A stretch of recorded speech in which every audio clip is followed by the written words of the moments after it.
Hello, so we're going to get started on the second learning intention part 2, which is to solve absolute value equations and absolute value inequalities. So on a previous video we did the solving of absolute value equations, and this one we're going to look at absolute value inequalities.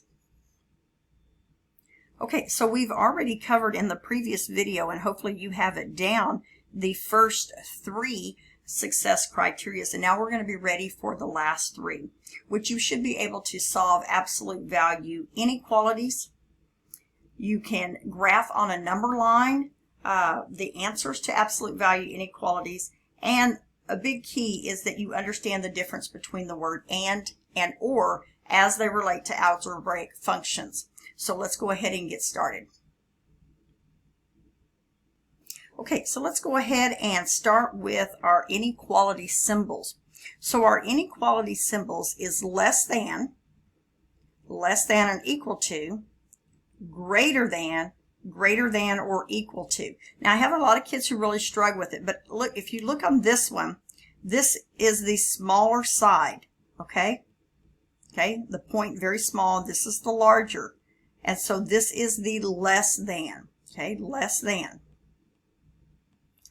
And then when the greater side, the larger side is first, then this is the greater than. Okay? So less than and greater than. Be sure you know the difference between those. Now the other thing that we're going to talk about is the word and or, and they do mean totally different things. Okay? So and means that I'm looking at what the graphs have in common. Okay? So what do the graphs have in common?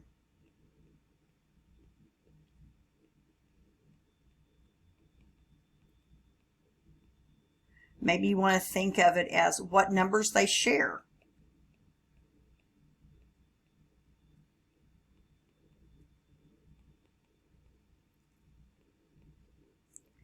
The other is we're going to use the symbol that looks like that. That's called the intersection. Okay, intersection.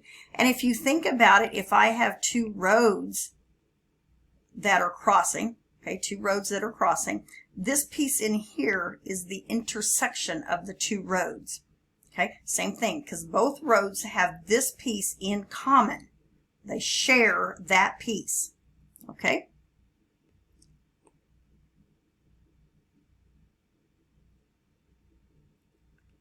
And then when we look at the word when we look at the word or, that is the joining of everything from both graphs.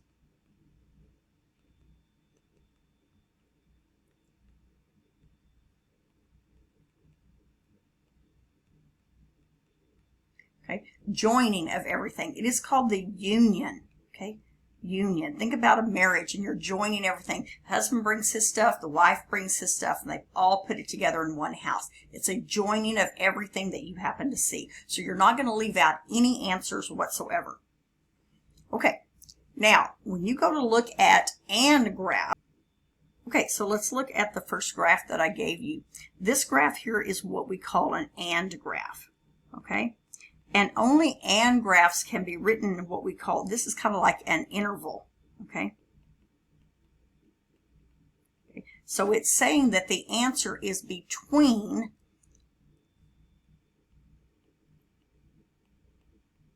-3 and 2. That's what that's saying. So when you go to graph this, okay, it is the interval, and they're both less than, so open circle. Okay, it is the interval between -3 and 2. So and graphs, especially those when we're doing absolute value, which is what we're going to be dealing with, will look like an interval. So you'll get very familiar with that interval piece of it. Okay? If you have it as an or, okay, when I go to graph ors, what you're going to see is this says x is less than a -2, or x could be greater than 3.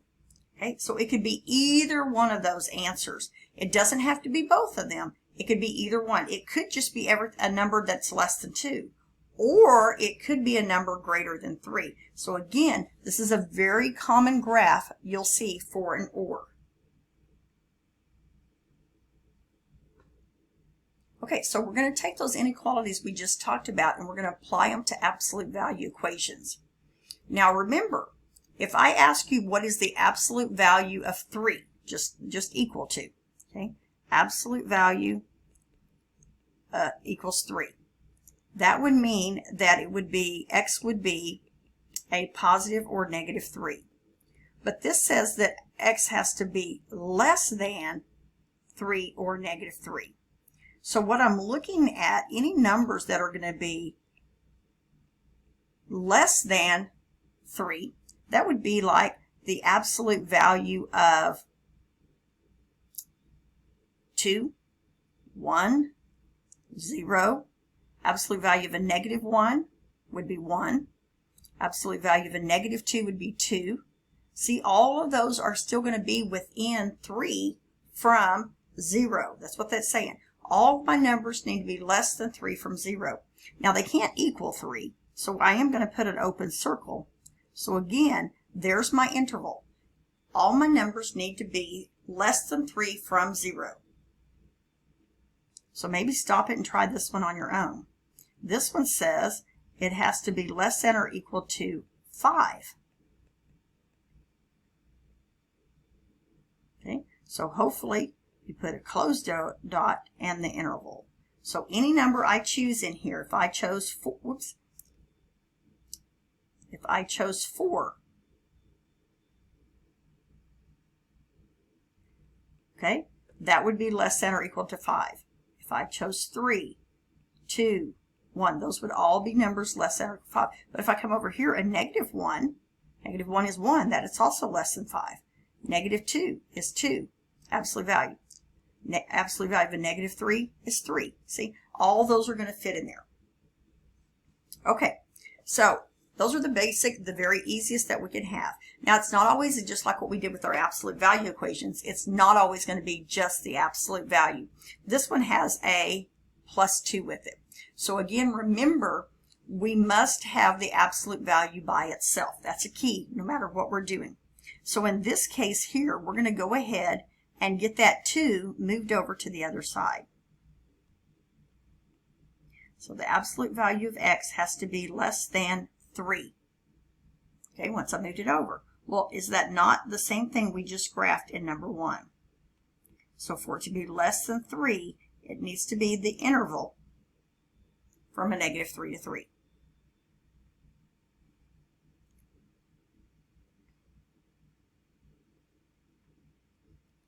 Okay, next one. Now this one, the absolute value is already by itself. So we're going to do it different. Okay, we're going to say that this piece, if it has to be less than 2, then again, it has to be less than 2, but it has to be greater than a negative 2, just like our interval we did earlier. So x plus 1 has to be less than 2 or greater than a negative 2 so that we get our interval. Now, if you want to, you can write this as 2 equations. Okay, so this would be method 1. Okay, method 2 would be to write it as 2 equations. Okay, in which case it would say that x plus 1 has got to be less than 2 and x plus 1 has got to be less than greater than a negative 2. Now, let's look at this side over here again. Greater than negative 2. Okay, so we got to remember that when we come here, the first one will look just like what's here. See, that looks just like that. The second one will flip the sign and make it negative because, again, we want the interval between the two. So now we're going to solve. So in this case, I would solve in 3 places, and I've probably already showed you this before with just regular equations. So x is less than 1, x is greater than a negative 3. I'm running out of space here. I could do the same thing here. Less than 1 and x is greater than a negative 3. So when I go to my number line, I'm going to get rid of this one here. Okay. So when I go to my number line, I'm going to have 0, I'm going to have 1, and I'm going to have a negative 3. So it has to be the interval between 1 and 3. Okay? Hopefully that makes sense to you. Now these are all ands. You got to remember, this is what an and looks like, because I'm going to show you an or in just a second here.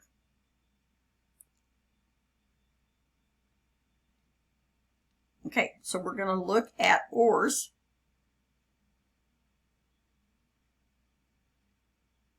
Okay, now this one says that x has to be greater than 3. So let's think about it. The absolute value has to be greater than 3. So when I take the absolute value of 4, that would be greater than 3. 5 would be greater than 3, 6, so forth. Okay, but 3 doesn't work, but 3.1 would. So we're looking at that. But we're doing absolute value. We also know that a negative 3 or a negative 4, absolute value would be 4, which is also greater. And a negative 5, absolute value would be 5, which is also greater. And again, so we're going to have the graph that looks like this, just like what we showed you earlier. Is the fact that when I go to look at the number line, it's an equal to. So I'm going to have 5, negative 5. Again, I want it to be greater than 5, so we already know that it's going to be this piece of it. The only thing is you just got to remember it's also the negatives work. Same way. Okay. Now, okay, solid dot. Now, this one's just like what we did before. Remember, the absolute value has to be by itself. So we're going to move to absolute value of x. Oh, that was supposed to be, I didn't switch that. I'm going to switch this on you guys real quick because I meant to do that on the screen. This is supposed to be a greater than. We're doing just greater than this time. So be sure you switch that. Sorry about that. I thought I had it edited. Okay, greater than 3. So again, that goes back to question number 8. I want it greater than 3. So it's going to go this way and that way. Okay, so the only thing of difference was I added 2 in the problem, original problem, but once I moved the 2 over, my actual answer looked just like 8 did. Okay, number 11. Okay, this is very similar to the one that we did before, but this one is an or. And so you can't set it up as the interval we did before. It has to be set up as 2 equations. Okay, and those 2 equations would be x plus 1 is greater than 2, just like what I did before. Or x plus 1, again, flip the sign, make it negative. Less than a negative 2. And that's going to, again, make it go out both directions. Okay, so greater than 2, less than a negative 2. Go ahead and solve it. 1, negative 3. Go to my number line. 1, and it says greater than 1, less than negative 3. Okay, so again, you see how all ors look. All ors should look the same way. Okay, we're going to stop there, and hopefully you understand the difference in the graphing of ands and or absolute value equations.